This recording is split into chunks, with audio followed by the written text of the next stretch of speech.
Bismillahirrahmanirrahim. Assalamualaikum warahmatullahi wabarakatuh. Alhamdulillah allazi arsala rasulahu bil huda wa dinil haq liyudhhirahu ala dini kullihi walau karihal musyrikun. Allahumma sholli ala sayidina Muhammadin adada ma fi ilmillahi sholatan da'imatan bidawamil muqillah. Amma ba'du. Hadratal muhtaramin, summa ila hadratil kiram min jami'i syaikhina ayyuhal mukarramun sahibal fudola allazi yakhduruna fi hazal masjid jami' amanan hadanallahu wa iyyakum. Rabbana zidna ilman warzuqna fahman waj'alna minas sholihin. Amin ya mujib saya. Ayuhal ikhwan, jadi kajian kita subuh kali ini masih melanjutkan keutamaan lahirnya Rasulullah SAW. Ya. Jadi saya kasih judul itu warasatul uswatun hasanah.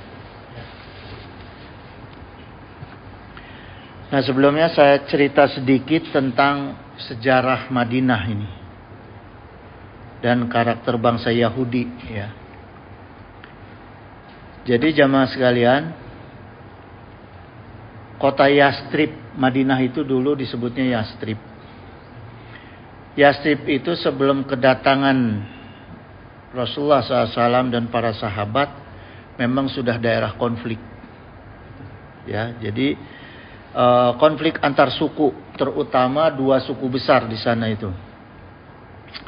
Ada suku Aus dan suku Kharaj. Ya. Nah, saat itu memang penduduk Yastrib itu udah majemuk.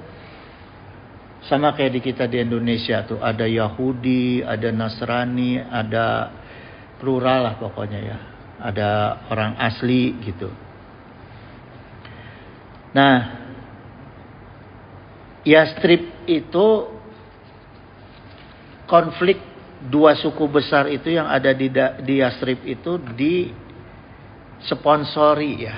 Artinya di apa ya? Ya dikomporin lah ibaratnya ya oleh orang-orang munafik. Orang-orang munafik yang selalu berusaha menciptakan konflik. Jadi memang konflik itu mesti ada orang munafiknya, gitu, ya, sebagai kompornya lah gitu. Nah, kemudian setelah Baiat Aqabah kedua, Rasul SAW dengan 73 orang pria dan 2 perempuan dari suku Aus, ya, suku Aus di Yastrib, itu Rasulullah SAW itu dipercaya untuk menghentikan konflik dan bisa menghentikan konflik gitu. Sekaligus mimpin Madinah. Ya. Karena udah bosen tuh, karena udah 120 tahun dalam sejarahnya itu konflik tuh nggak pernah berhenti. Kenapa Rasulullah itu dipercaya? Karena memang sudah dikenal Rasulullah itu sebagai orang yang al-amin. Track recordnya memang baik sebagai al-amin. Dan yang berita menyebar itu keberhasilan Rasulullah SAW menyelesaikan konflik suku-suku di Mekah ketika peletakan batu Hajar Aswad di Ka'bah. Itu kan hampir konflik tuh suku-suku di Mekah gitu. Dan alhamdulillah dengan idenya Muhammad waktu itu, masih Muhammad ya SAW, itu mengambil supaya para suku itu megang ujung-ujung sorban. Jadi batu Hajar Aswad itu oleh Rasulullah ditaruh di atas sorban, dibawa oleh keempat suku sampai ke depan Ka'bah, dan tangan Rasulullah yang menyimpan batu Hajar Aswad di Ka'bah itu. Nah, ini terkenal berita ini gitu, termasuk ke Yastrib itu ya. Maka orang-orang Yastrib ini percaya gitu. Percaya dengan apa yang dibawa oleh Rasulullah dan akhlaknya Rasulullah gitu dan kepiawaian Rasulullah gitu ya. Jadi gini jamaah, kalau kita mau lihat kemajemukan yang ada di Indonesia ini, kalau kita mau pelajari ya, memang suatu bangsa atau suatu wilayah yang menjebuk itu memerlukan figur-figur orang yang memang seperti Rasulullah gitu, ya, yang track recordnya baik, kealaminannya, kejujurannya baik gitu ya. Nggak bisa orang yang coba-coba, karena nggak akan sejahtera itu rakyatnya gitu. Ini kejadian dicontohkan di Madinah ya. Nah kemudian jamaah sekalian, Rasulullah SAW itu selain akhlaknya dan kepiawaiannya ya, termasuk juga keaminannya, Rasulullah itu membawa misi yang bisa diterima oleh masyarakat Yastrib, masyarakat konflik. Masyarakat konflik itu justru bisa menerima misi dan visi yang dibawa oleh Rasulullah, yaitu Islam gitu ya. Jadi dalam suatu daerah konflik itu ya bawa misi Islam, karena ternyata sejarah membuktikan gitu ya. Ketika itu Yastrib itu kan daerah konflik yang mendengar cerita Islam itu menerima. Beda dengan Mekah yang ketika itu dikuasai oleh penguasa-penguasa yang hubud dunia ya. Abu Jahal apa itu, kenapa nggak mau menerima Islam walaupun dia begitu suka dengan Al-Quran. Jangan dikira Abu Jahal itu suka ngintip-ngintip Rasulullah kalau lagi baca Quran gitu, karena syairnya bagus Al-Quran itu. Orang-orang dulu itu zaman Mekah itu kan orang-orang yang senang syair gitu. Makanya Sayyidina Umar itu masuk Islam ketika mendengar syair surat At-Toha ya. Tapi karena keegoannya takut kehilangan kekuasaan, maka dia nggak mau terima Islam. Jadi masalahnya itu kalau di Mekah itu di Abu Jahal ya, karena damai dia untung gitu. Untung dalam kedamaian karena kekuasaan gitu ya. Itu yang terjadi di Mekah. Sementara kalau kita pelajari di Madinah ya memang konflik gitu, sehingga membutuhkan apa yang dibawa oleh Rasulullah, yaitu Islam ya. Nah kemudian jamaah sekalian, kabilah Aus ini bersekutu dengan Yahudi Bani Quraisyah gitu. Dan kabilah Kharaj itu bersekutu dengan Yahudi Bani Nadir. Jadi memang kelompok-kelompok orang munafik yang ngomporin ini adalah orang ya Yahudi. Jadi, karena mereka nggak suka kalau damai. Kalau damai dia nggak ada untung. Gitu. Ya. Nah, kemudian jamaah sekalian, kenapa harus Muhammad ya, Rasulullah SAW? Tadi saya sudah ceritakan bagaimana kepiawaiannya Muhammad SAW ya, dalam apa namanya yang memang sudah dikenal gitu ya, sebagai orang-orang yang punya kemampuan gitu. Nah, sekarang jamaah sekalian, Yahudi itu diisbatkan dengan Yahuda. Yahuda itu kakak tertuanya Kanjeng Nabi Yusuf alaihissalam ya, putranya Kanjeng Nabi Yakub alaihissalam gitu. Nah Israel itu adalah dinisbatkan dari keturunan Nabi Yakub alaihissalam. Jadi Israel itu artinya adalah pilihan Allah. Isra dan ile gitu ya, hamba Allah gitu. Nah di dalam Al-Quran ada catatan sifat Israel, Bani Israel yang sangat jelek. Ini di Al-Quran ya, di Al-Quran, bukan karangan manusia ini. Pertama, Bani Israel itu sejak dulu sejarahnya suka mendustakan nikmat Allah. Itu Bani Israel. Yang kedua, suka menantang Allah, suka menantang Tuhannya gitu ya. Yang ketiga, suka melanggar larangan Allah dan Rasulnya, bahkan membunuh nabinya ya. Dan suka berkhianat Itu sifat Bani Israel. Yang kelima, tamak terhadap dunia Bani Israel ya. Yang keenam yang paling parah itu suka merubah firman Allah dan hukum Allah. Makanya kitabnya nggak benar itu sampai sekarang. Karena dirubah-rubah terus sama orang Israel. Itu jeleknya Israel ya. Nah kemudian jemaah sekalian, ketika Rasulullah SAW datang ke Madinah bersama para sahabatnya itu, Rasulullah udah melihat ini peta konflik yang ada di Madinah. Ya, kembali ke Madinah nih. Ya. Apa yang pertama dilakukan oleh Rasulullah? Menyatukan dulu umat Islam antara Ansor dengan Muhajirin, gitu. Jadi yang bisa dulu, yang mampu dulu. Jadi Rasulullah milih langkah yang mampu dulu. Apa yang mampu yaitu disatukannya umat Islam. Jadi kalau kita ada di daerah konflik, satukan dulu yang mampu kita satukan. Itu pemimpin yang benar, strateginya. Jadi Rasulullah ini ngajarin macam-macam ini, ya, bukan hanya ubudiyah, tapi strategi politik, gitu, ya, dan macam-macam strategi keduniaan, gitu.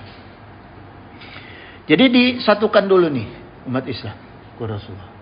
Setelah itu baru Rasulullah menentukan piagam Madinah untuk menyatukan seluruh kabilah yang ada di Madinah, gitu, ya.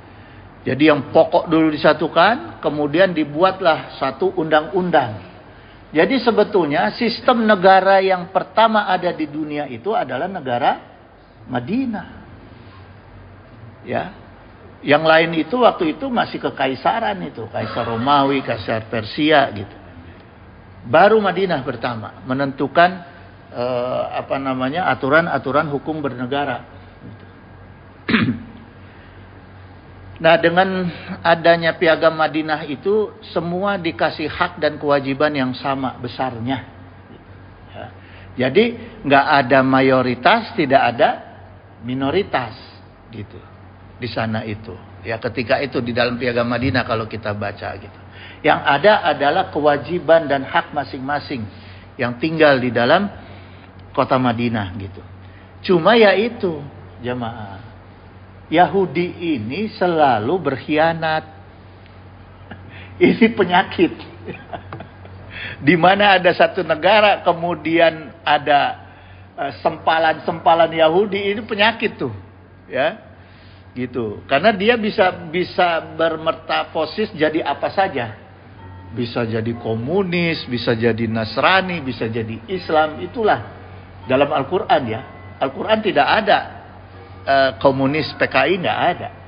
Yang diterangkan angkal Yahudu walan Nasoro, gitu. Ya, jadi Yahudi dan Nasoro, cuma dia ya itu, dia bisa berubah-ubah wujud, ya, gitu jemaah. Nah, jadi gini jemaah sekalian, dari fakta sejarah tadi, ya, setelah saya mutolaah, itu lebih meyakinkan kepada kita seharusnya, ya. Kita yang belajar tentang sejarah Islam, bahwa Rasulullah SAW itu dilahirkan untuk menjadi teladan. Karena kemampuannya Rasulullah SAW. Ya. Tidak hanya teladan, sekaligus menjadi pedoman bagi manusia dalam menjalani kehidupannya di dunia dan untuk mencapai kebahagiaannya kelak di akhirat. Ya, itu Rasulullah. Nggak ada sejarah. Tidak ada sejarah di dunia ini yang dari orang yang barbar dirubah menjadi orang yang berakhlak kecuali oleh Rasulullah. Gitu, ya. Bahkan gini jemaah, ada bukti lain ya, bahwa nabi-nabi dan rasul lainnya juga kan seperti halnya Rasulullah SAW, tugasnya dari Allah itu adalah menegakkan kalimat tauhid. Ya. Allah Ta'ala berfirman, Al-Anbiya ayat 25, wa ma arsalna min qablika min rasulin, dan kami tidaklah mengutus seorang rasul pun sebelum kamu wahai Muhammad ila nuhi ilaihi, kecuali untuk mewahyukan kepada mereka itu annahu la ilaha illa ana fa'budni gitu.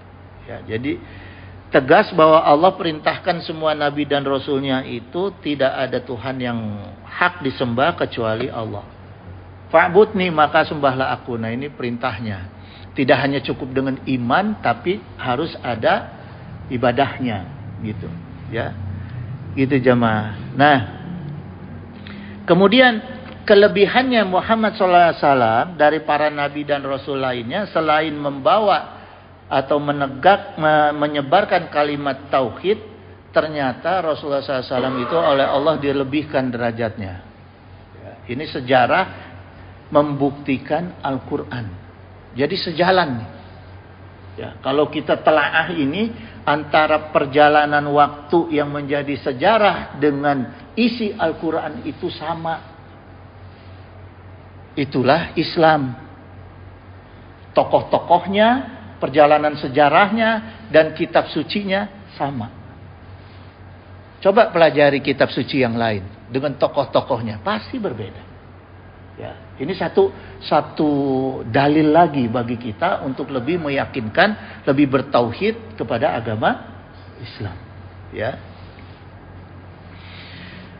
Jadi untuk kebutuhan sejarahnya, tokohnya Rasulullah SAW itu sendiri, Allah sudah menjelaskan di dalam Al-Quran Al-Ahzab ayat 21. Laqad kana lakum fi Rasulillahi uswatun hasanah. Ya. Jadi untuk menjadikan Rasulullah itu tokoh yang mampu membawa apa yang diinginkan ku Allah itu, dijadikanlah Rasulullah sebagai uswatun hasanah. Itu jemaah, ya. Menjadi apa? Menjadi teladan. Teladan yang hasanah. Jadi uswatun hasanah itu maknanya, uswatun itu artinya teladan. Apa yang bisa kita teladani dari Rasulullah SAW? Pertama, perbuatannya, kelakuannya, amalnya, sifatnya yang ada di diri Rasulullah SAW. Kemudian yang dimaksud kata hasanatun atau kebaikannya adalah kebaikannya Rasulullah SAW aja yang dapat kita teladani. Gitu, ya. Artinya apa jemaah? Kalau kita meneladani Rasulullah SAW secara keseluruhan, maka semua keteladanan yang ada di dunia ini akan mengikut kepada keteladanan Rasulullah. Cukup, ya. Cukup meneladani Rasulullah akan mewakili keteladanan di dunia yang lainnya. Gitu. Kenapa demikian? Karena Rasulullah memang Allah siapkan dengan 4 sifat utama yang ada di dalam diri Rasulullah. Pertama sidik, kedua amanah, ketiga tablik, dan keempat fatona. Ya, jadi jujur, dipercaya, menyampaikan amanat, ya, kemudian cerdas. Ini sifat utama manusia yang ada di dalam diri Rasulullah, jemaah, ya. Nah, kalau kita pelajari mulai dari kita renungkan, kita tafakurkan, sampai kita baca tokoh-tokoh dunia lainnya, tidak akan ada yang 4 sifat ini melekat sekaligus di dalam diri manusia. Nggak ada. Terutama fatonah dan kejujuran. Sulit manusia untuk cerdas sekaligus jujur. Sulit. Karena biasanya kecerdasan itu dipakai untuk mengakali kejujuran. Ya, sulit nih. Kombinasi yang 4 ini untuk menjadi satu sifat utuh ini susah. Gitu jemaah. Ya. Disitulah saya menulis ini tuh tafakur gitu. Untuk mencari jawaban yang sesungguhnya nih, kenapa harus Islam? Kenapa harus Rasulullah, harus Muhammad gitu. Ya. Nah, kemudian jemaah, ketika Al-Quran menegaskan bahwa Rasulullah itu sebagai teladan, Allah juga menjamin. Jadi tidak hanya Allah mengatakan Muhammad itu teladan untuk kalian, sallallahu alaihi wasallam, tapi aku juga jamin. Ya, kita sebagai orang tua, kita menunjuk anak kita itu baik, berarti kan kita harus menjamin. Ya. Seorang pimpinan mengangkat pembantu-pembantunya yang baik harus bisa menjamin bahwa anak buahnya itu benar baik. orang kepercayaannya itu benar baik. Kalau nggak bisa menjamin, ngapain diangkat? Kan gitu logikanya ya. Itu jemaah. Jadi Allah juga menjamin ketika mengangkat Rasulullah SAW sebagai uswatun hasanah. Mengatakan Rasulullah sebagai uswatun hasanah. Apa yang dijamin oleh Rasulullah? Bahwa sifat uswatun hasanahnya Rasulullah SAW itu ada manfaatnya. Nah, ini yang harus kita pahami secara logika. Seseorang yang bisa menjadi teladan itu harus punya manfaat. Harus bisa memberikan manfaat. Jadi kalau cuma teladan aja tidak bisa memberi manfaat, itu bohong. Gitu, ya. Seperti apa manfaatnya Rasulullah SAW? Rasulullah sendiri mengakui taraktu fikum amroini, aku ditinggalkan atau aku meninggalkan kepada kamu itu amroini, dua perkara. Lantadilu mata masaktum bihima gitu.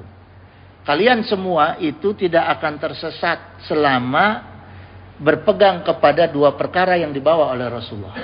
Nah, ini jaminannya. Jaminannya tidak akan pernah tersesat. Tapi dijelaskan oleh Rasulullah selama berpegang kepada yang aku bawa.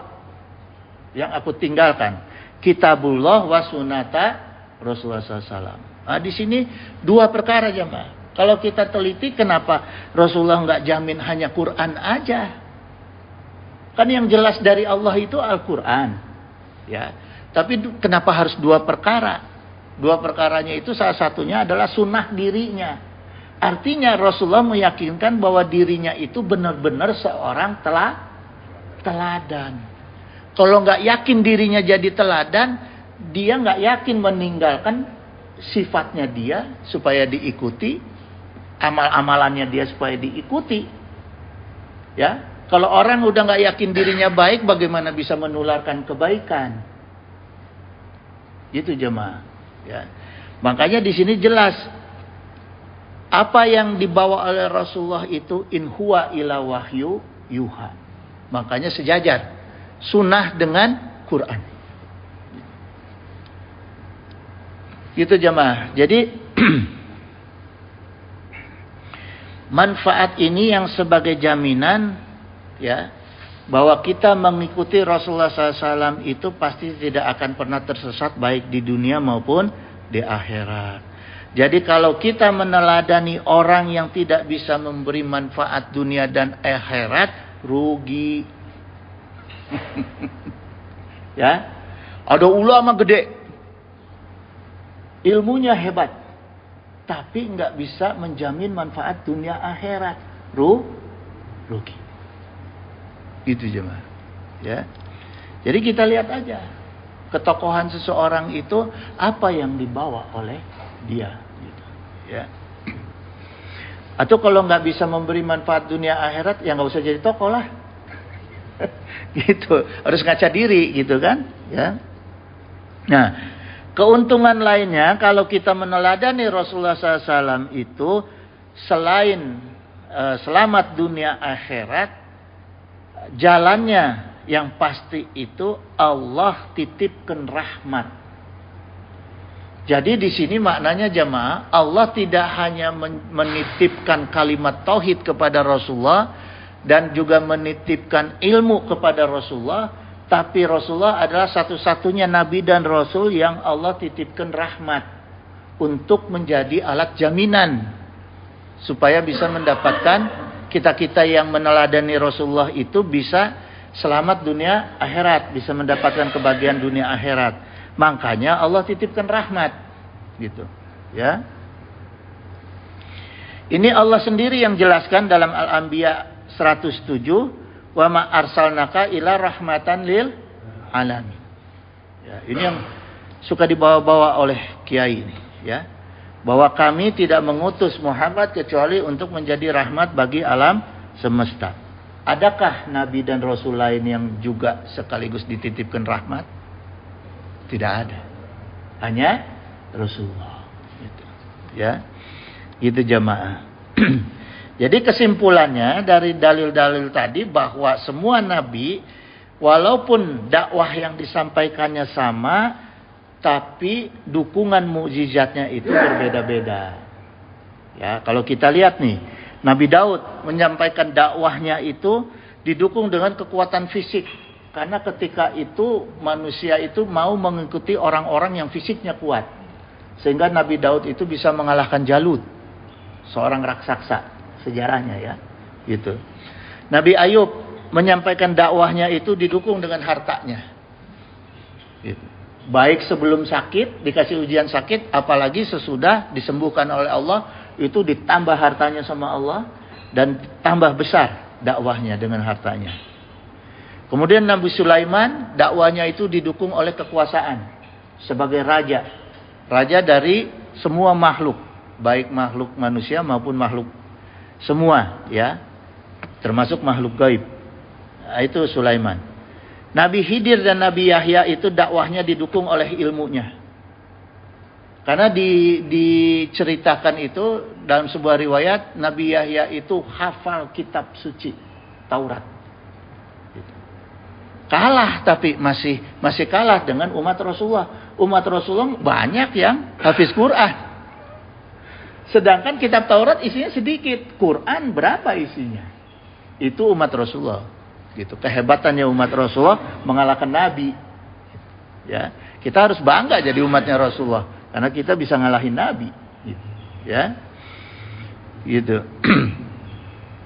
Nabi Isa alaihissalam berdakwah itu didukung dengan ilmu kedokterannya sampai bisa menghidupkan yang mati, nyambung yang mati, ya. Gitu. Nah, Rasulullah SAW sendiri sebagai khataman nabiyina berdakwah dengan kemuliaan akhlak dan keluhuran ilmu, gitu. Gitu jamaah. Maka Rasulullah SAW itu menjadi uswatun hasanah. Nah sekarang pertanyaannya, ada nggak dakwah Nabi dan Rasul mulai dari Nabi Adam sampai Rasulullah yang cari fulus?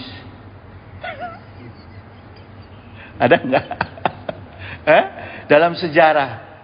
Nah, dakwah Nabi dan Rasul yang dakwanya itu cari jabatan, untuk cari fulus, cari kenikmatan dunia, ada nggak? Nggak ada. Ya. Jadi kalau ulama warasatul anbiya, ulama itu adalah pewaris Nabi, tapi tidak mengikuti atau bahkan keluar dari yang dituntunkan oleh Nabi, apakah itu dia itu pewaris Nabi?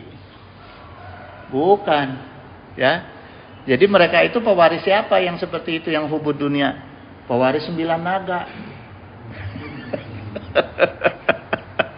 Ya, bukan pewaris Nabi, karena yang maruk ke dunia itu kan 9 naga.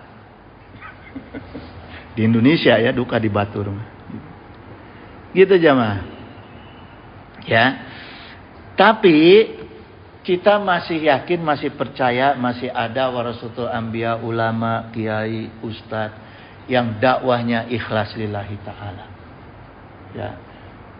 Bahkan juga masih ada tokoh-tokoh Islam yang pengusaha yang masih mau berdakwah dengan ikhlas untuk agama Allah, gitu. Ya. Gitu jamaah. Jadi dakwah yang sesungguhnya dengan cara yang apapun, selama dia masih ikhlas, tidak riya, tidak sum'ah dan lain-lainnya, itulah pewaris para nabi, gitu. Ya. Kemudian gini jamaah sekalian, ini bagaimana keikhlasannya para nabi ini, Allah sendiri yang menyampaikan. Allah sendiri yang menyaksikan dan menyampaikan kepada kita, ya, seperti apa dakwahnya para nabinya Allah, para rasulnya Allah. Wa ma as'alukum alaihi min ajrin. Jadi para nabi itu, para rasul itu ketika berdakwah, dia berkata kepada yang didakwahi, kepada umat-umatnya, ya, aku sekali-kali tidak minta upah kepadamu atas dakwahku ini. Itu yang disampaikan oleh para nabi dan para rasul, ya. Ini bukan kata nabi, kata Allah langsung yang menyaksikan dan menyampaikan ke kita. In ajriya ila ala rabbil alamin. Upahku itu tidak lain hanyalah dari Rabb alam semesta, ridhonya Allah. Jadi yang benar itu, orang dakwah itu yang dicari bayarannya adalah dari ridho Allah. Ya, bukan dari ridho manusia, bukan. Waqala Nabi SAW, Rasulullah SAW itu lebih menegaskan lagi, innallaha la yaqbalu mina amal ila makana lahu kholisan. Allah tidak akan menerima semua amal-amal kita kecuali yang ikhlas kepada Allah gitu, ya, gitu jamaah.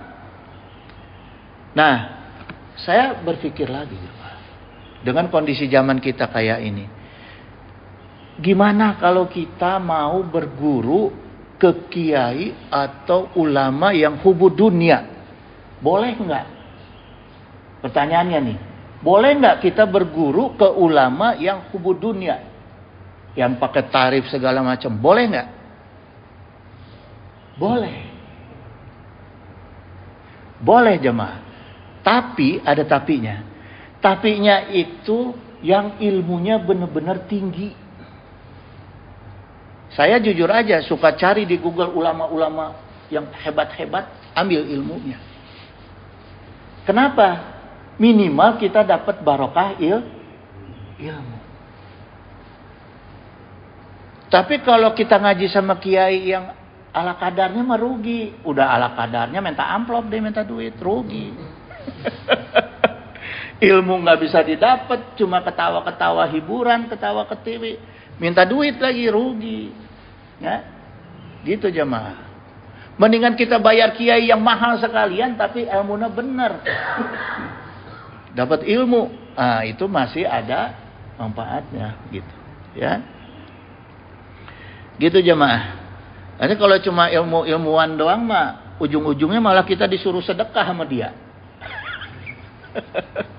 Ada tuh, ya, yang hayo jamaah suruh sedekah ke dia. Gitu ya.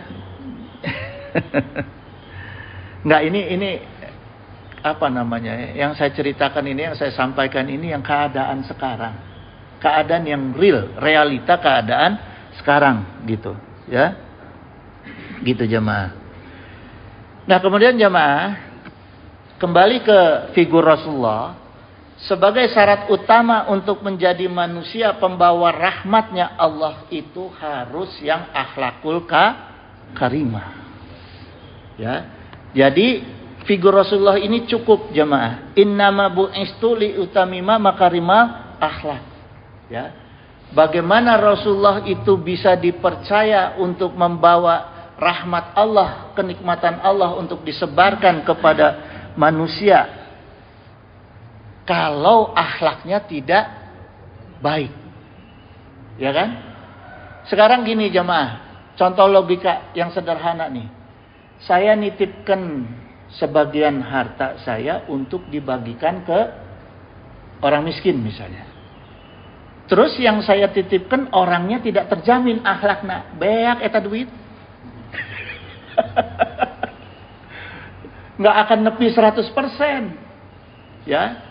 Makanya Allah jamin untuk membawa rahmat kasih sayang Allah itu kepada Muhammad sallallahu alaihi wasallam, karena Allah jamin akhlaknya Rasulullah SAW sebagai akhlakul karimah. Nggak akan disunat tuh nikmat Allah untuk disampaikan ke kita, nggak akan disunat oleh Rasul. Ada nggak Rasulullah SAW itu nyebarin ayat minta duit tuh? Ayat. Ya, gitu jamaah. Ini nalar logika kita, runtutannya supaya kita semakin beriman kepada Islam. Ya. Nah, gini jamaah sekalian.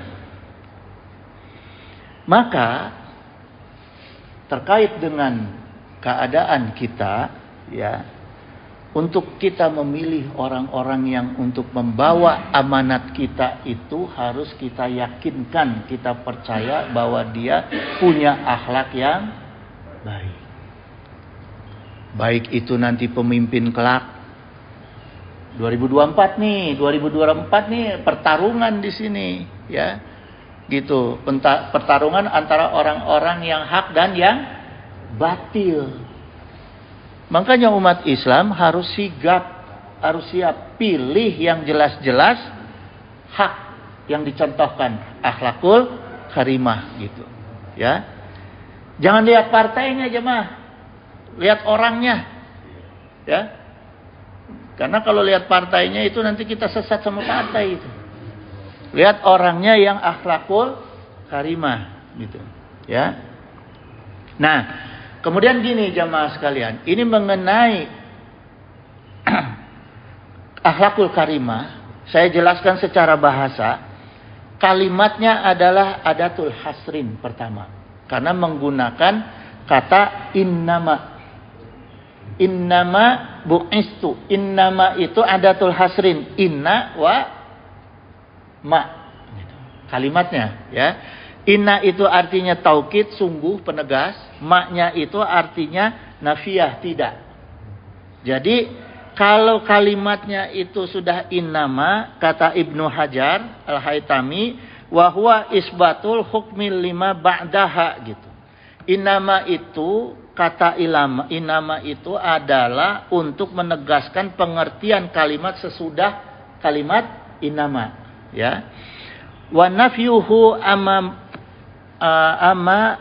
addahu gitu, dan menafikan segala makna kalimat sesudahnya. Jadi kalau ada innama bu'istu li utamima makarimah akhlak itu sungguh hanya akhlaknya Rasulullah SAW aja yang boleh kita contoh, kita teladani gitu ya. Tidak boleh mencontoh akhlak-akhlak yang lain gitu. Gitu jemaah. Akhlak artis, akhlak yang lain nggak boleh. Jadi patokan kita hanyalah akhlaknya Rasulullah SAW ya. Nah terus gini jemaah sekalian, saya cerita sedikit ini. Di antara contoh akhlaknya Rasulullah SAW ketika berdakwah, ya, ketika berdakwah itu contohnya akhlak Rasulullah SAW. Pertama Rasulullah SAW itu dalam berdakwah itu sabar dan pemaaf, ya. Ud'u ila sabili rabbika bil hikmati wal mau'izatil hasanah. Jadi memang Allah perintahkan untuk kita berdakwah itu dengan hikmah dan pelajaran yang baik. Itu dakwahnya, cara berdakwahnya Rasulullah, ya. Jadi seperti apa hikmah wal mau'izatil hasanah, yaitu menghargai pandangan orang lain. Ini yang diajarkan oleh Rasulullah, ya. Rasulullah itu lemah lembut dalam menyampaikan dakwahnya, tidak gogoakan, tidak bari-nyarekan, tidak menghina orang lain. Gitu. Ini yang diajarkan oleh Rasulullah SAW, ya. Ikhtilafu umati rahmat. Nah, jadi gini jemaah, karena Rasulullah itu berpatokan bahwa perbedaan pendapat itu adalah rahmat. Jadi kita dakwah itu bukan menyalahkan orang lain. Ambil kebaikan-kebaikan yang ada. Karena sekalipun anak kecil pasti ada kebaikannya. Sekalipun ucing ada kebaikan anak. Sekalipun orai, semua ciptaan Allah, nyamuk aja yang kita bunuhin terus ada kebaikannya itu. Banyak orang yang kaya gara-gara nyamuk. Bikin obat nyamuk. Mereka kalau nggak ada nyamuk pusing. Ya. Jadi semua hak Allah, semua ciptaan Allah itu pasti ada kebaikannya. Inilah yang diserap ke Rasulullah SAW. Gitu. Diambil hikmah ke Rasulullah. Ya. Kemudian Rasulullah SAW itu dalam berdakwah itu menyesuaikan cara bicara. Maknanya gini jemaah, ketika saya berdakwah misalnya di daerah pelosok di Cianjur, nggak bisa dakwah seperti ini. Harus menggunakan bahasa mereka, harus menggunakan tingkat pikiran mereka. Gitu. Maka ada ulama-ulama yang langsung aja haram, halal, karena daripada menjelaskan pusing karunya.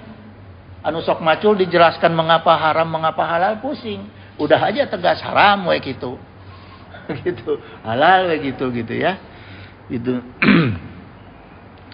Terus Rasulullah ketika berdakwah itu tidak pernah memaksakan kehendak jamaah, ya. La ikraha fidin, qad tabayyana ar-rusydu minal ghayy gitu. Jadi enggak ada paksaan dalam mengikuti agama. Ya. Justru dengan tidak dipaksa mengikuti agama, semakin banyak orang yang beriman kepada agama itu. Gitu, ya, gitu jamaah. Jadi gaya bicaranya Rasulullah itu mudah dipahami, dan Rasulullah itu kalau bicara suka diulang-ulang. Gitu. Jadi wajar kalau ada kiai ulama yang bicaranya itu diulang-ulang, karena memang contohnya seperti itu. Rasulullah suka diulang gitu. Dan bicara seperlunya, nggak pernah nongkrong, ngobrol, ngawangkok, nggak. Rasulullah nggak seperti itu, gitu, ya. Kemudian contoh Rasulullah di dalam rumah tangga itu, kana basyaron minal basyari gitu. Seperti umumnya manusia, Rasulullah SAW itu yafli saubahu, Rasulullah SAW itu mencuci pakaiannya sendiri. Apalagi sekarang gampang, ayo mesin cuci. Jangan teriak-teriak ke istri, "Ma, ayo cuci." Ada mesin cuci kok. Gitu, ya. Wa yakhlubu syatahu gitu. Rasulullah SAW itu memerah susu dombanya sendiri. Artinya Rasulullah SAW itu menyiapkan minuman susu untuk keluarganya, gitu. Nggak hanya nyuruh. Wa yakhdumu nafsahu, dan Rasulullah SAW itu melayani dirinya sendiri. Itu jemaah, contoh Rasulullah SAW di rumah, ya. Kemudian akhlaknya Rasulullah SAW sebelum menjadi Rasul. Kenapa Rasulullah SAW itu dikenal sebagai Al-Amin? Ada akhlak yang menjadi catatan ketika sebelum diangkat menjadi Nabi, menjadi Rasul, ya. Pertama, innaka la silati rahimi. Jadi sebelum menjadi Rasul, Muhammad SAW itu sudah suka bersiraturahmi. Itu al-aminnya Muhammad SAW. Wa tahmilid do'ifi, dan suka memikul beban orang-orang yang lemah. Jadi ada orang-orang yang lemah itu dibantu oleh Rasulullah, diringankan bebannya, ya. Wa tahmilid do'ifi, suka memikul beban orang yang lemah. Terus wa taksiba al-ma'duma, suka membantu orang yang tidak punya, orang miskin, dibantu oleh Rasulullah, gitu, ya. Watadai yafa gitu. Dan Rasulullah SAW itu suka menjamu tamu. Jadi kalau ada tamu datang ke rumah, apa yang kita punya itu kita berikan. Jamu, nuhun, atau nuhun kan, gitu. Kita jamu, ya. Jangan kalau ada tamu makanan disumputkan. Malah diumpet-umpetin makanan minuman gitu. Ini enggak, terbalik Rasulullah. Malah disajikan ke tamu, disuguhkan, ya. Fatub'inu ala nawaibal haqi. Kemudian Rasulullah SAW itu suka menolong orang-orang yang kesulitan di atas jalan yang benar. Jadi Rasulullah itu kalau ada orang, misalnya nih, kalau kita ibaratkan sekarang, ada orang yang mau pesantren, nggak punya uang untuk beli kitab, belikan. Ya, karena itu ilmunya nanti manfaatnya untuk ke kita itu. Jadi kalau ada santri yang perlu buku, perlu kitab, kasih. Ya. Jadi orang-orang yang mau melakukan perjalanan untuk kebaikan, dia kekurangan, kita bantu. Itu jemaah, itu sifat Rasulullah sehingga dikenal sebagai Al-Amin, ya, sebelum menjadi Nabi SAW, ya. Terus gini jemaah sekalian, bagaimana cara kita membuktikan kalau kita itu mencintai Rasulullah SAW, ya? Rasulullah SAW itu sendiri yang bersabda, min asyadi umati li hubban nasu, di antara umatku dari kalangan manusia yang paling mencintai aku adalah yakununa ba'di yawaddu gitu. Orang-orang yang hidup setelah aku, ya kita ini, ya, ahaduhum laurani gitu. Salah seorang, ahaduhum itu maksudnya salah seorang dari kalian, laurani, sangat menginginkan melihat aku, bertemu aku, sampai berdoa-doa minta mimpi bertemu Rasulullah SAW, ya, bi ahlihi wa malihi gitu, dan bersama keluarga dan hartanya. Saking inginnya ketemu dengan Rasulullah. Jadi telah hadisnya gini jemaah, ya. Harta kita itu, ya, itu bisa mengantarkan kita dan keluarga itu ke surga yang bersama-sama dengan Rasulullah SAW di surganya. dengan harta kita, ya. Yang kedua, telaahnya itu walaupun kita tidak pernah bertemu dengan Rasulullah SAW, tapi kan kita sudah mengenal Rasulullah, baik lewat ulama, lewat kitab gitu. Nah, sehingga dari situ rasa rindu kita untuk bertemu dengan Rasulullah SAW, ya. Nah, kemudian dengan kedudukan Rasulullah SAW, kita yang meyakini bahwa kita itu sangat membutuhkan syafaatnya Rasulullah SAW. Nah, sehingga kita mau menjalani cara-cara yang bisa mendekatkan kita dengan Rasulullah, gitu, ya. Karena gini jamaah, apa itu syafaat? Kenapa kita butuhkan syafaat? Karena syafaat itu al khairi minal ghairi lil ghairi. Jadi syafaat itu kebaikan dari orang lain untuk orang lain, gitu. Artinya syafaat itu dapat memberikan pertolongan di dunia dan di akhirat kelak. Kenapa syafaatnya Rasulullah? Rasulullah itu orang yang tidak membutuhkan kita. Rasulullah itu ibaratnya rahmat Allah tadi, karunia Allah udah penuh di gelas tuh. Karena udah penuh, begitu kita baca sholawat, tumpahannya itu yang ke kita. Itu maknanya kita bersolawat untuk mendapatkan syafaat Rasul. Kalau orang yang gelasnya kosong, mah kita sholawatin terus nggak nepi-nepi, ya, nggak tumpah-tumpah gitu jemaah. Ya, maka Imam Ahmad dalam musnadnya, ya, kitab musnad ini meriwayatkan gini. Sa'atu Nabiya sallallahu alaihi wasallam ayasfa lil yauma qiyamah gitu.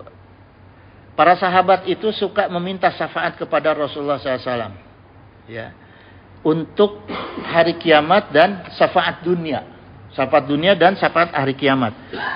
Maksudnya syafaat dunia, keuntungan-keuntungan di dunia, pertolongan-pertolongan di dunia. Karena gini jemaah ya, saya cerita sedikit. Sahabat panglima perang terhebat zaman Islam itu adalah Khalid bin Walid. Nggak pernah kalah. Bahkan Khalid bin Walid itu badannya penuh dengan luka-luka, tapi meninggalnya di kasur, sakit. Padahal isi badannya itu mulai dari leher sampai kaki itu tombak, panah. Kalau orang sekarang malah tato dari leher ke bawah. Nauzubillah summa nauzubillah, ya.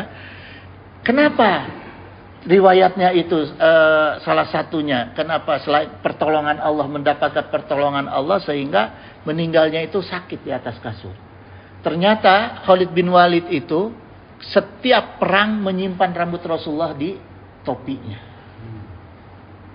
Itu. Jadi ngalap syafaatnya Rasulullah SAW, pertolongannya Rasulullah SAW di dunia. Nah kan kita nggak mungkin bisa dapat barang-barangnya Rasulullah, rambutnya apalagi ya. Caranya gimana? Sholawat. Sholawat supaya kita dapat pertolongan Rasulullah, doanya Rasulullah kepada Allah, karena Rasulullah sebagai kekasih Allah, yang namanya kekasih yang minta kan nggak pernah nggak dikasih. Ya, nah, karena maka kita banyak sholawat jemaah, baik untuk kebutuhan kita di dunia maupun kebutuhan kita di akhirat, ya. Maka ketika Rasulullah SAW itu dimintai syafaat kepada sahabat, Rasulullah dengan tegas mengatakan ana fa'ilun.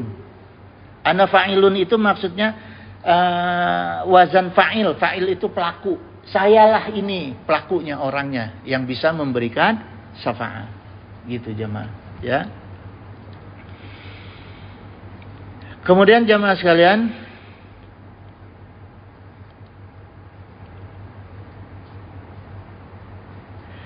kita itu sangat membutuhkan syafaatnya Rasulullah SAW itu. Gini jemaah, ini saya lewat aja ya. Kita sampai jam berapa ya? Imam Al-Hafiz Jalaluddin As-Suyuti berfatwa begini, pentingnya kita memperingati peringatan Maulud, ya. Faqad waqa'a asy'alu an amali maulidi nabawiyyi fi syahri rabi'il awali gitu. Maksudnya gini, ketika muncul pertanyaan tentang pekerjaan atau amalan maulid Nabi di bulan Rabiul Awal, mahukmuhu min haitsu syar'i gitu. Apa hukumnya secara syariah? Jadi banyak orang yang menanyakan hukum secara syar'inya mengenai pelaksanaan maulid, ya. Wa hal huwa mahmudun, apakah peringatan maulid itu terpuji au mazmumun, apakah itu tercela, ya. Wa hal yusabu fa'iluhu aula gitu, apakah pelakunya mendapat pahala atau tidak gitu, ya. Al jawabu, kemudian dijawab, indi ana asla amali maulidi gitu. Jawaban saya adalah bahwa asal usul pekerjaan maulid itu allazi huwa istima'un nasi, berkumpulnya manusia. Kalau bersolawat kan kita bisa masing-masing, ya. Kalau maulid itu kita kumpul, penyelenggaraan maulid itu kita kumpul manusia, waqi ra'atu ma tasyayara minal qur'ani gitu, ya. Tayasyara minal qur'ani. Waqi ra'atu ma tayasyara minal qur'ani gitu. Membaca Al-Qur'an. Membaca Al-Qur'an surat apa aja, enggak usah dipilih-pilih, enggak apa-apa. Pokoknya yang penting membaca Al-Qur'an, ya. Wariwayatul al-akhbari al-waridati fil mabda'i amri Nabi sallallahu alaihi wasallam. Kemudian meriwayatkan berita-berita mengenai prinsip Rasulullah SAW yang ada di dalam hadis-hadis gitu, yang ada di dalam Quran dan hadis. Misalnya gini, dalam maulud itu kita membaca kitab berzanzi. Kitab berzanzi itu kan sudah mewakili, ya.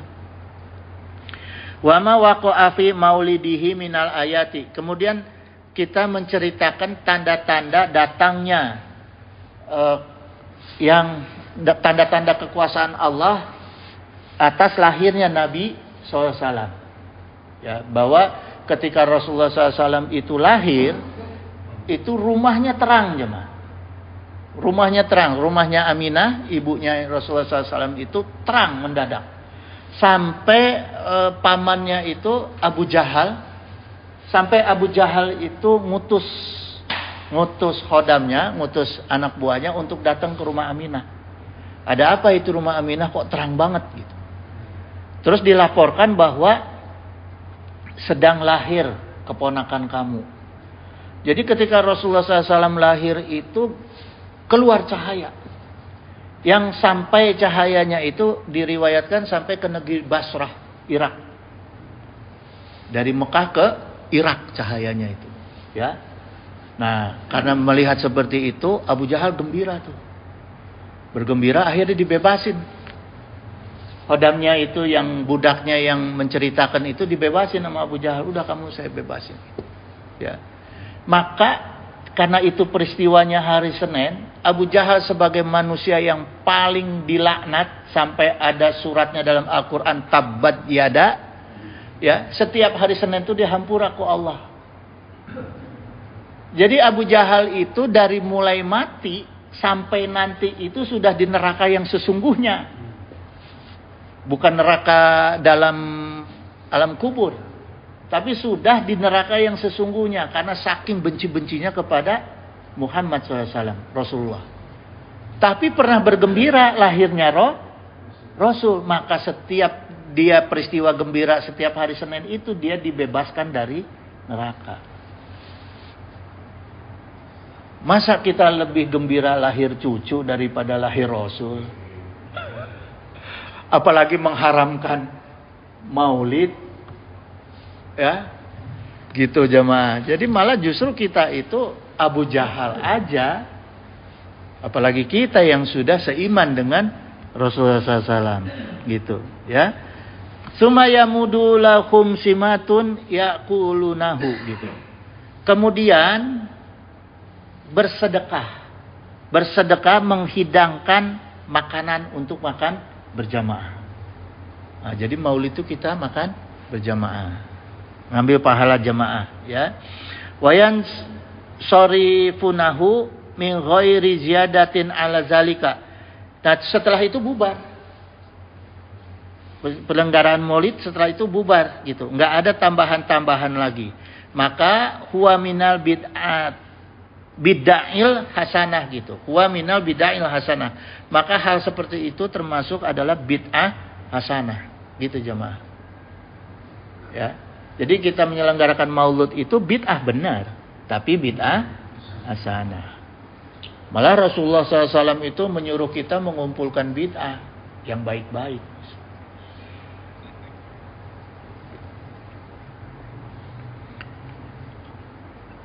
Alhamdulillah. Siapa sahabat yang suka azan pertama tuh Bilal. Bilal itu masuk surga gara-gara bid'ahnya dia. Ya. Bid'ahnya seperti apa? Melakukan sholat sunat setelah wudu. Jadi itu bukan dari Rasul itu. Ya, itu yang namanya salah satu bid'ah hasanah gitu. Apalagi Allah Ta'ala menjelaskan kul bifadlillahi wa birahmatihi. Katakanlah, ini tegas Quran ya, Yunus ayat 58. Allah Ta'ala berfirman, katakanlah keutamaan atau karunia Allah dan rahmat Allah itu ya, yang melekat pada diri Rasulullah dan yang selalu dibawa oleh Rasulullah SAW itu, fabizalika falyafrahu, maka kita harus bergembira dengan karunia Allah yang Allah titipkan pada diri Rasulullah SAW, gitu, ya. Huwa khairum mimma yajma'un, karena karunia Allah itu lebih baik dari apa yang mereka kumpulkan. Jadi karunia Allah yang ada di dalam diri Rasulullah SAW, melekat pada Rasulullah dan selalu dibawa oleh Rasulullah itu lebih baik dari dunia maupun akhirat yang kita kumpulkan. Maknanya apa? Dunia yang kita kumpulkan harta misalnya ya, kenikmatan dunia. Kemudian akhirat yaitu ibadah-ibadah kita. Jadi kita ibadah itu harus dibarengi dengan sholawat.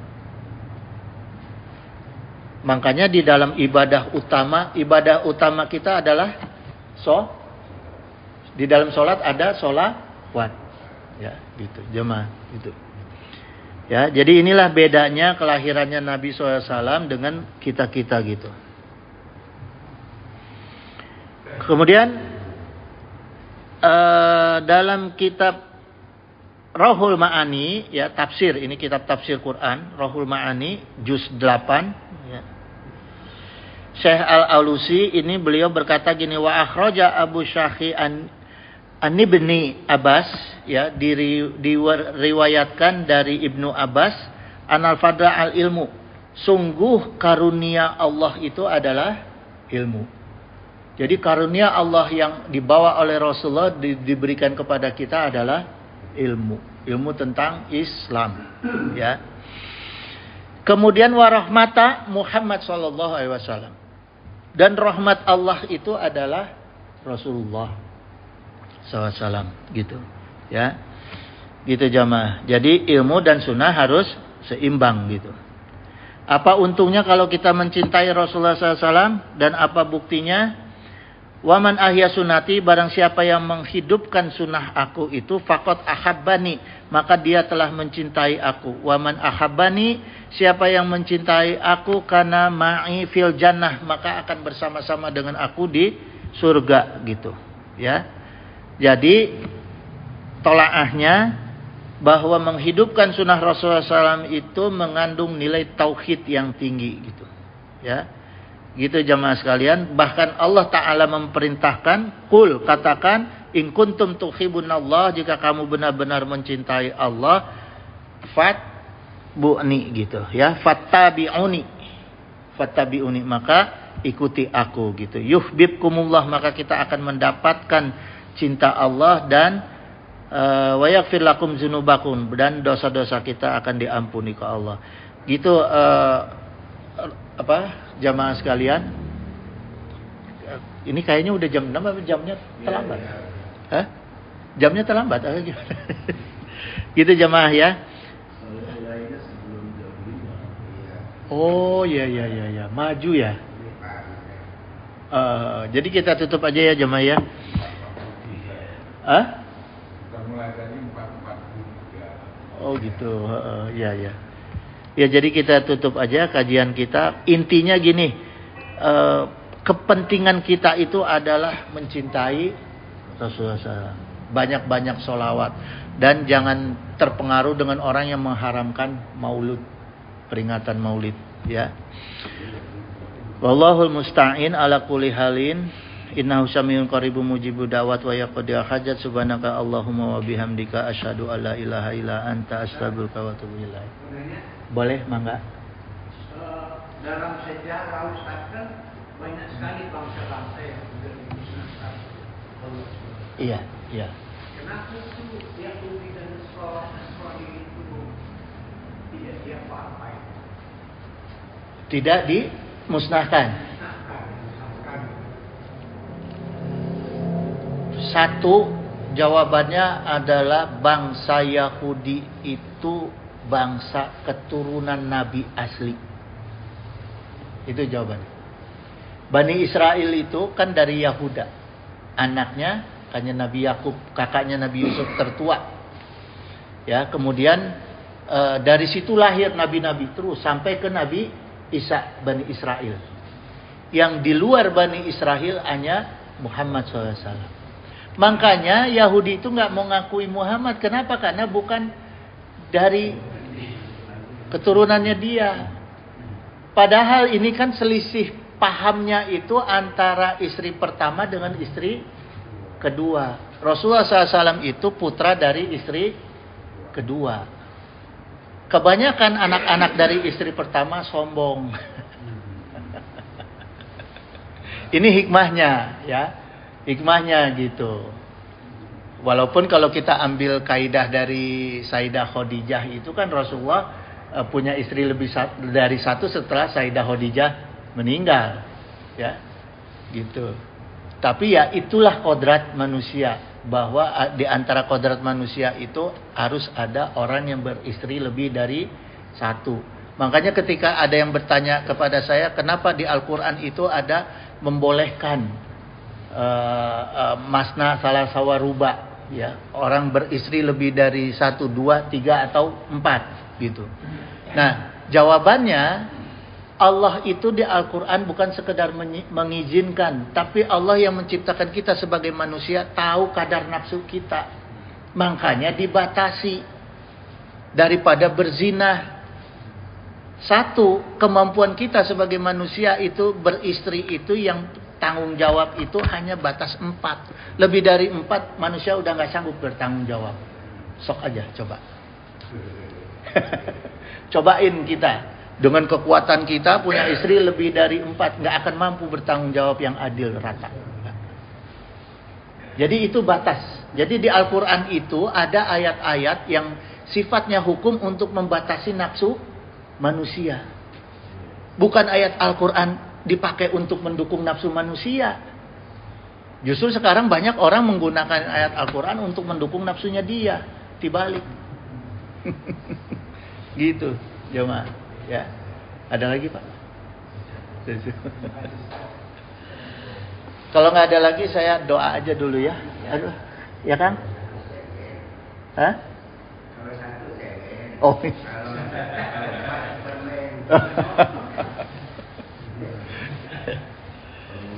Ada yang terpendam rupanya. Tapi masih istri pertama, Kang.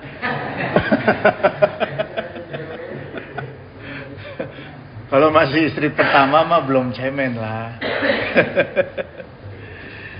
Allahumma sholli wa sallim wa barik ala sayyidina wa syafi'ina wa habibina maulana Muhammad wa sallim radhiyallahu ta'ala an sadatina ashabi sayyidina Rasulillahi ajmain. Amin ya Allah ya mujibu da'wati sa'ilin.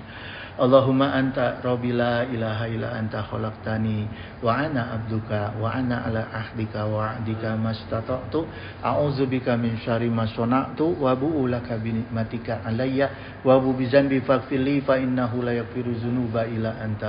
Allahumma ahina, Allahumma inna nas'aluka ahina ala dinil Islam wa amitna ala dinil Islam wa nas'aluka imanan qawiyan maqbulan fil hayati wa indal mamati wa ba'dal mamati wa na'udzubika minasyirqi wa fisqi wa dalalati wa syirki manifaqi birahmatika ya arhamar rahimin. Allahumma hdina bihudaka waj'alna mimman yushari'u fi ridaka wa la tuwalina waliyan siwaka wa la taj'alna mimman khalaqa amraka wa asaka wasbunallahu wa ni'mal wakil ni'mal maula wa ni'man nasir wa la haula wa la quwata illa billahil aliyyil azim. Allahumma nuru sayyidina Muhammad wa bi barakati sayyidina Muhammad wa huwa ma'akum aina ma kuntum wallahu bima ta'maluna basir. Allahumma ij'al auladana imanan bika wa tasdiqan bi kitabika wa wafa'an bi ahdika wa tiba'an li sunnati nabika Muhammadin sallallahu alaihi wasallam. Allahumma ij'alhum salihina abidina ta'ina qa'imina bi ta'atika hafidina li amrika mustanibina linahika waj'alhum aminina salimina min afatid dunya wa azabi akhirah wa min fitnatihima wa fadihatihima innaka ala kulli syai'in qadir wa bi ijabati jadir. Allahumma inna nas'aluka rizqan thayyiban kashiran wasi'an bil ghairi hisab.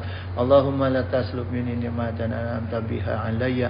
Allahumma inna nas'aluka salamatan fid din wa afiatan fil jasad wa ziyadatan fil ilmi wa barakatan fil rizqi wa taubatan qabla maut wa rahmatan indal maut wa maghfiratan ba'dal maut.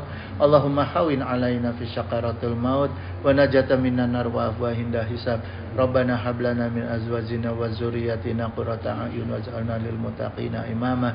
Rabbana la tuzigh qulubana ba'da idh hadaitana wa hab lana min ladunka rahmah innaka antal wahhab. Rabbana atina fid dunya hasanatan wa qina azabannar. Subhana rabbika rabbil izzati amma yasifun wa salamun alal mursalin walhamdulillahi rabbil alamin.